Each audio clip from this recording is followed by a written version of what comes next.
Okay, the first thing that you need to do is get your mat out like this.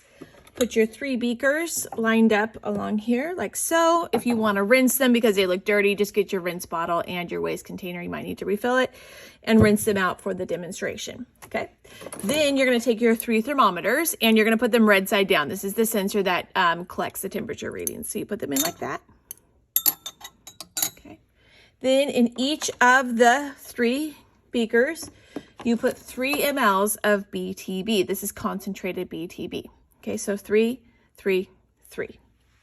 All right, another person, get your Alka-Seltzer tablet, which will be our source of CO2. Take one out. If you don't have one, let me know. Get your scissors, and you want to divide it into 3 even pieces, and you can make sure they're even, just roughly, with the scale and the weigh boat. So when you have the 3 even pieces, you can put them 1, 2, 3 right here. That's going to be the last thing you do in the setup is put those in. Okay, so when you have the BTB in there, send one person back to the back, or actually I take that back, I already put this on your desk. Put in 200 mLs of room temperature water into this beaker. Come back to the back by these goggles. I have this pitcher, 200 mLs into the cold water. And then the hot water, bring that back to me over here, and I'll pour in 200 mLs of water. And at this point, you're going to want to move quickly because you want the water to be as hot as possible and as cold as possible for the demonstration. So at this point, you have 3 blue bottles or 3 blue beakers on your desk.